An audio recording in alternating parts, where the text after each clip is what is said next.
Facebook says you qualify for monetization. Then it says you don't. No reason given, no warning, just blocked. This happens to thousands of creators every year in 2026, and most of them never figure out why. I'm from SMM Nut. We research social media growth metrics and platform policies. Today, we're breaking down exactly what Facebook's monetization requirements actually look like in 2026, and what quietly blocks creators who think they're eligible.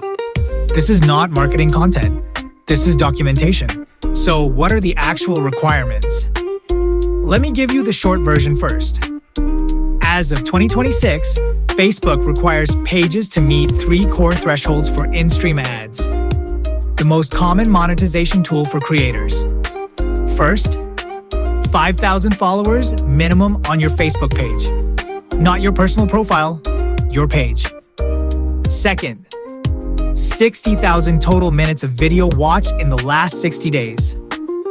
Third, 5 or more active video uploads. And they must comply with Facebook's partner monetization policies and content monetization policies. 2 separate documents, by the way. Miss any one of these? Blocked. Meet all of them? You still might be blocked. And that's where it gets interesting. Here's what the policy documentation doesn't make obvious. There are 4 categories of silent blockers that disqualify creators even when the numbers look right. Blocker 1, inauthentic engagement signals. Facebook's review system doesn't just count your minutes viewed. It evaluates whether those views came from real, active accounts. If a significant portion of your video watch time originated from low-quality traffic, including paid boosted posts with broad non-targeted audiences, the system may flag your watch minutes as inauthentic. This is more common than most creators realize, especially for pages that ran broad reach campaigns just to hit the 60,000-minute threshold. Blocker 2, content policy violations, even old ones.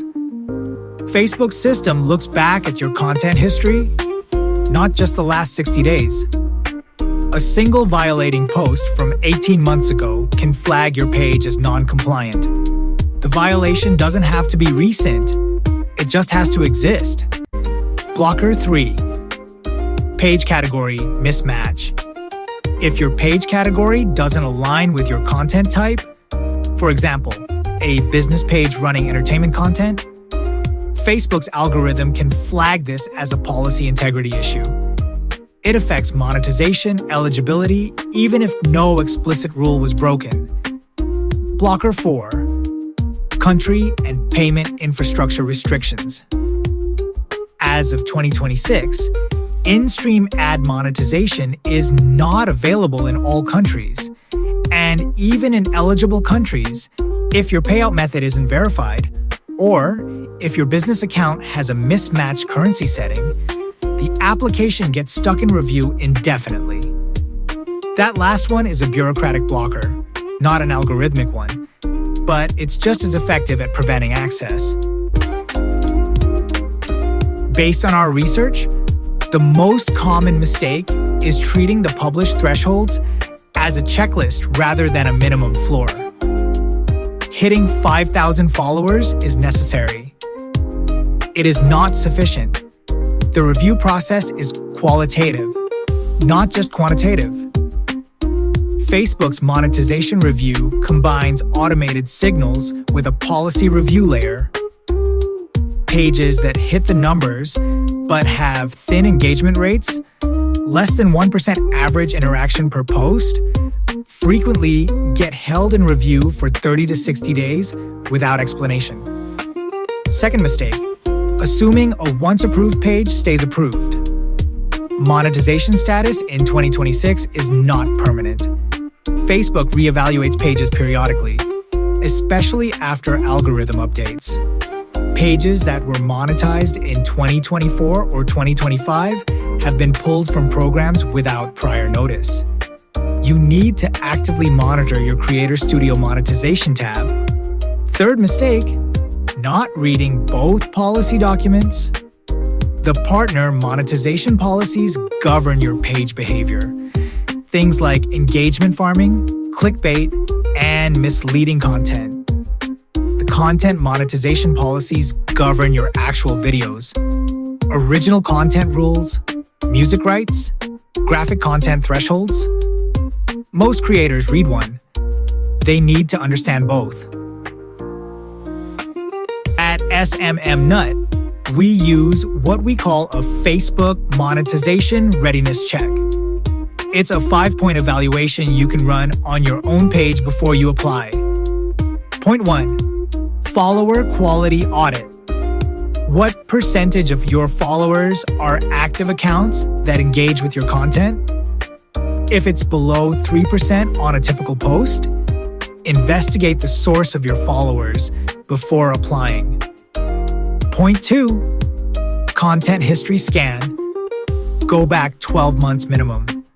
Look for any posts that received a policy strike, were demoted, or were removed. Address these before submitting a monetization application. Point 3, watch time source analysis. In your insights, check where your video views are coming from. Organic discovery and direct shares carry more weight than paid distribution in Facebook's quality assessment. Point 4, page category alignment. Make sure your page category matches your primary content type. If it doesn't, update it at least 30 days before applying. Point 5, payout verification. Confirm your payment account is verified, your currency matches your business region, and your tax documentation is submitted through Meta's payout settings. Run all 5 checks. Then, apply. The applications that fail are almost always missing one of these 5 conditions, not the follower count. Here's the bottom line. Facebook monetization in 2026 is a policy compliance problem, not a growth problem. The creators getting blocked already have the audience. They're failing on documentation, content history, or technical setup. If you're in that situation, or you want a more detailed breakdown of each requirement with specific examples of what passes and what doesn't, we've published a complete research guide on this. You'll find it at smmnut.com. Look for the Facebook monetization requirements article. The link is in the episode description. I'm from the SMM Nut research team. SMM Nut is a social media growth platform focused on algorithm-safe growth strategy for creators and brands across Facebook, Instagram, TikTok, YouTube, and X. Thanks for listening.